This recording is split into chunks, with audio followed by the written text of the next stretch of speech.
Hello and welcome to Conquering Mount Scrapmore with Brenda. I'm Brenda, and today I'm here with Julie from Sleep in Heavenly Peace. Now, this is a good charity to get involved in if you're making quilts and you want to make some special quilts for some very special people. This is Julie. She is representing our Sleep in Heavenly Peace today, and she's got like lots of information. It's going to be just a lot of fun today. So, Julie, hi, Yes, tell thank us you for what having me. I know, I'm just excited. Tell us what Sleep in Heavenly Peace is all about. Because I think a Okay, lot of people may not know, and this is kind of like to raise their awareness of Sleep in Heavenly Peace. right. So Sleep in Heavenly Peace is a really big organization in the United States. If there's any Americans watching, you've probably heard of it or seen it on TV on the news. It's relatively new to Canada. It began in Canada in 2019, right before the pandemic. Sleep in Heavenly Peace is an organization that raises money, builds beds, and then delivers those beds to kids who don't have beds. So it's estimated that about 2% of children in any community don't have beds. And that number will fluctuate depending on community. There's definitely parts of my home city, Edmonton, where those numbers are higher, we think. And then other neighborhoods where the numbers obviously are lower because there's less poverty. So Sleep in Heavenly Peace runs chapter by chapter. So any city can start up their own Sleep in Heavenly Peace chapter, and larger cities often even handle more than one chapter to keep on top of all the applications that come in. So people hear about us in different ways. We have referral agencies out in the community, women's shelters, uh, refugee and immigration centers, school social workers, police officers, medical personnel. The more that the people know about us, the more referrals we get. And the qualifications that someone needs to receive a bed is they must be living in poverty, so making below a certain income level. They have absolutely nothing to sleep on. Now, if someone's on a dirty old mattress with springs popping out on the floor, we definitely will go in and provide that child with a bed. They need to be between the ages of 3 and 17 years old, and they need to be living with the adult who has custody of them, whether that's foster family or a mother, father, or kinship arrangement. They just need to have custody of that child. Hmm. Wow, that's that. So, okay, you say 2% of the population Of, roughly is of children, children 2% of the children, yeah. don't have beds, right? Mhm. But it's like that how many referrals do you get like in a month for So, beds? so that again depends on community and the needs in each community or city. So at the beginning, when we started in Canada, all of our chapters, and we only have 4 currently. Um, the applications kind of trickled in at a rate that we could manage them.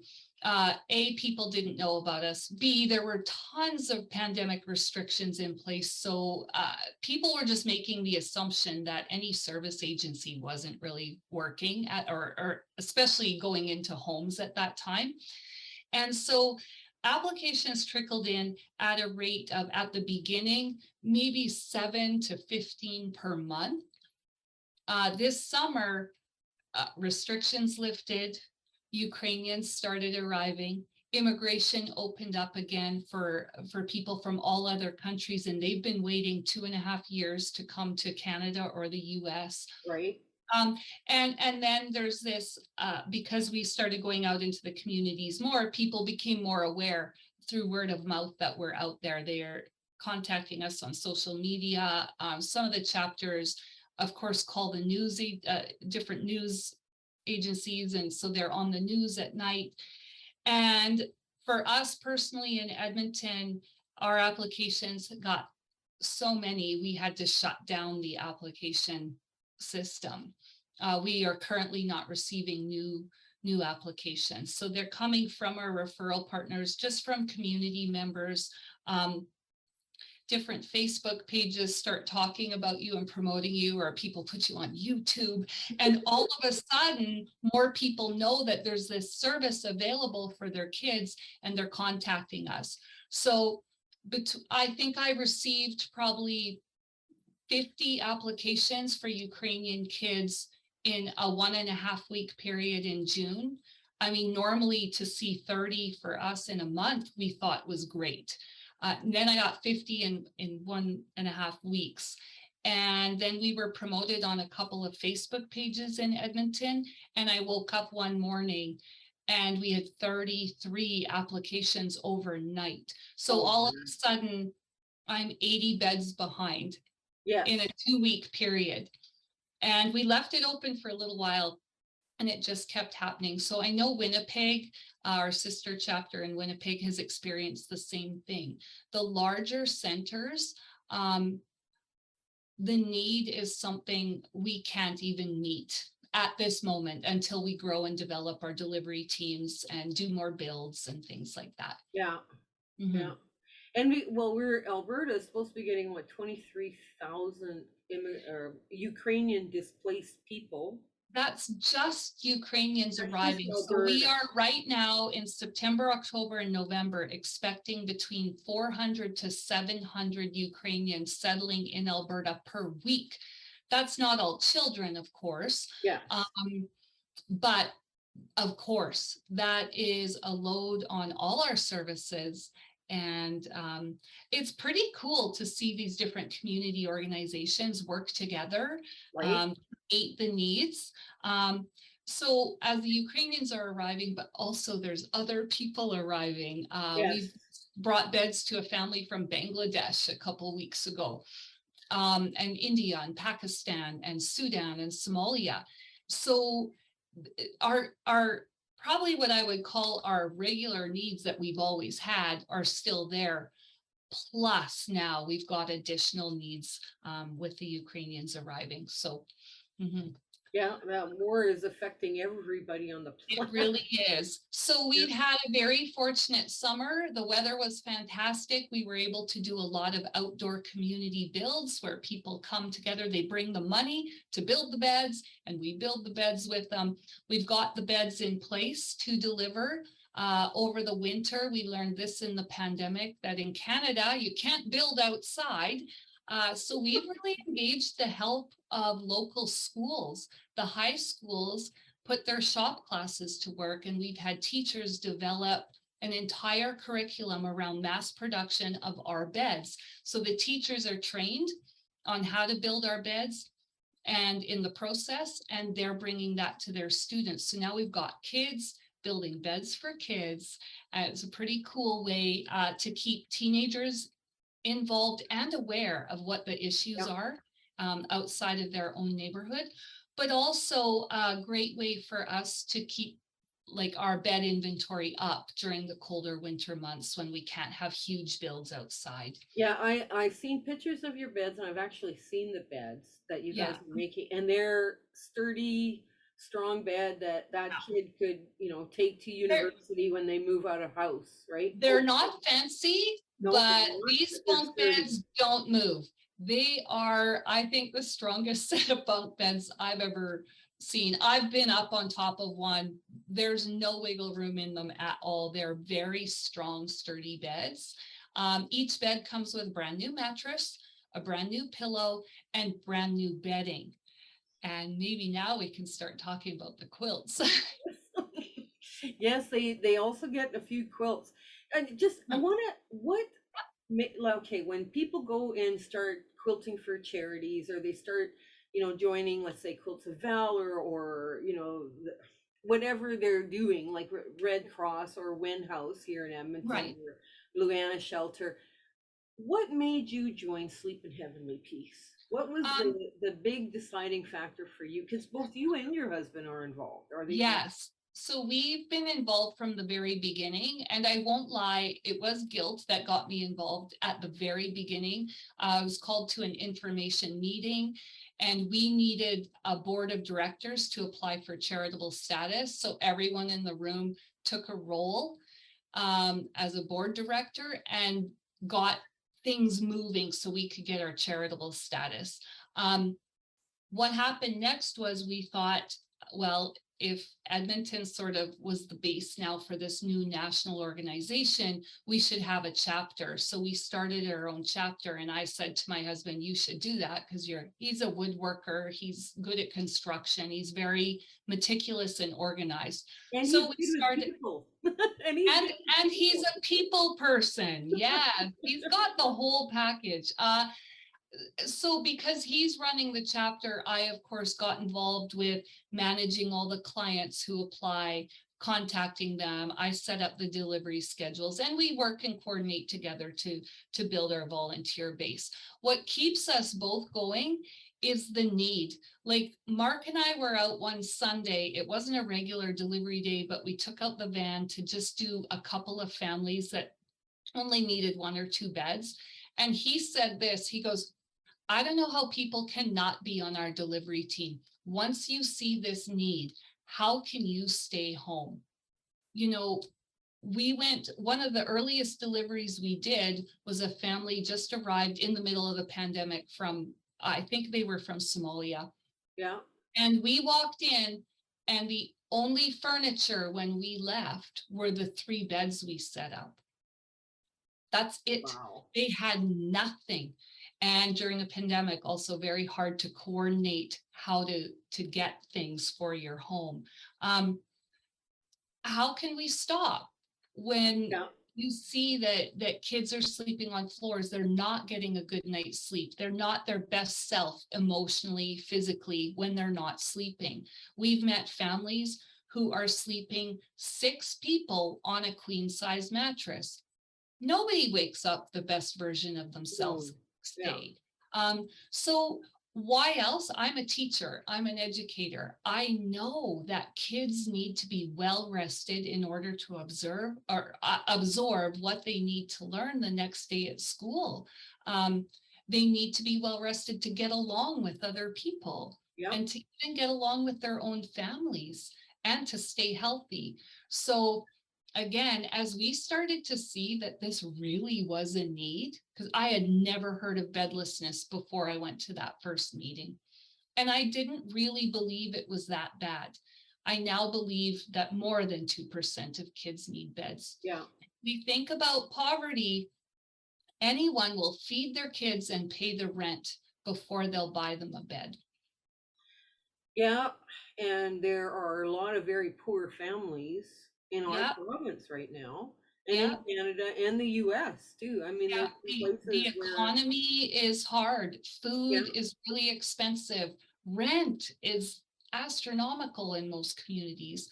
well, and So, especially like in Edmonton, all you do is you see the rents rise and rise, yeah, and it's like, yeesh, you know? yeah. And so there is something called furniture poverty, and there's a little bit of information about it on our website, I believe.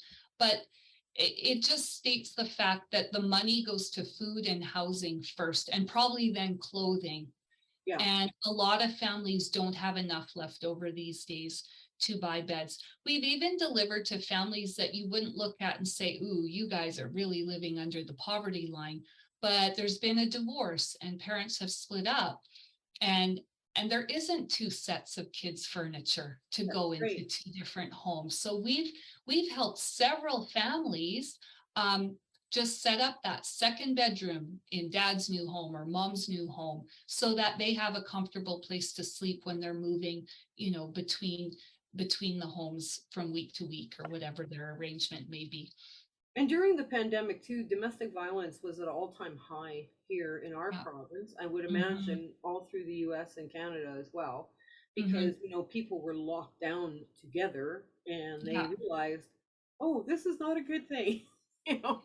No, and so we are the women's shelters are our biggest referral partners. We Yeah. get consistently from week to week. We are given the privilege of helping these women continue on the courageous journey to start completely over from scratch. And so we have arrangements with the women's shelters that any child leaving a shelter will receive a bed from us. Yeah. And that now is, I feel terrible, but we have such a wait list. And even with me trying to assess needs and put the most extreme needs at the top of the list, I don't have enough delivery people to keep up. So the pandemic's over. It's not really, but the restrictions have been lifted and people have gotten back to their regular activities. Yeah. And so our volunteer base that was quite strong during the pandemic is not as strong anymore. We're needing to rebuild our teams so that we continue to get these beds into the homes. Yeah, get them built and get them into the houses. That's right. Yeah, we have no problem getting them built. We're having a problem getting them into the houses in a timely manner. And the money too, I would imagine, to buy the wood and the hardware and prices for us have gone up, and we have been flabbergasted and extremely blessed to receive consistent funding. When we bring this whole idea of child bedlessness to possible donors, they get it. Often someone we're talking to, they didn't have a bed when they were growing up for a time, and they understand what it's like. So we've had very generous donors, and that is not our biggest worry. The biggest worry for all of our teams is just keeping this really the team that we have robust enough that we don't burn out. yes, and and sometimes it takes a good strong young back to lift those beds and mattresses. Exactly. Yeah, I hear you.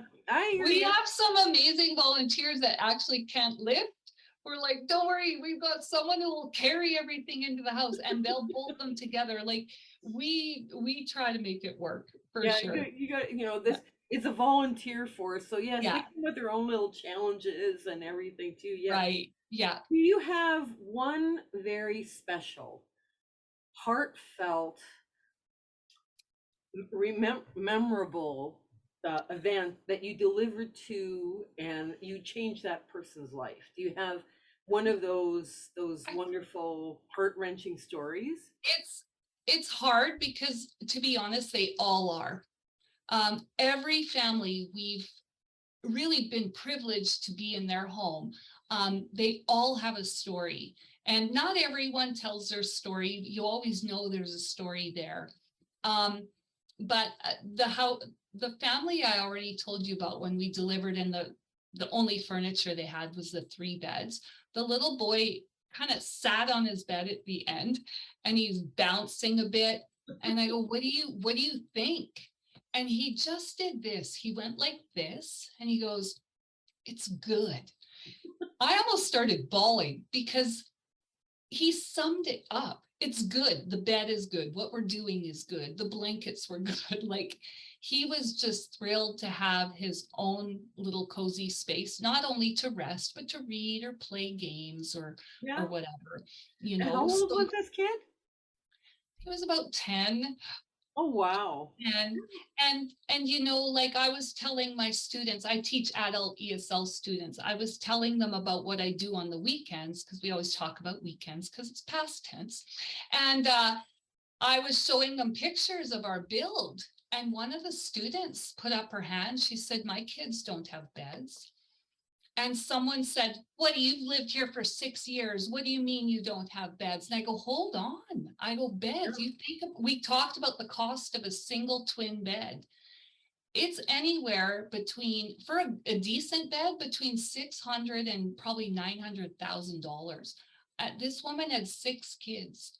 Now, 2 of them had aged out of our program. We actually brought her beds. For 6 years, those kids had slept on a tiny little, really, I would call it something you'd put on a patio chair cushion. Oh, yes. Okay, yeah. And slept on that. We delivered, and I'll tell this one last story because this one really got us too.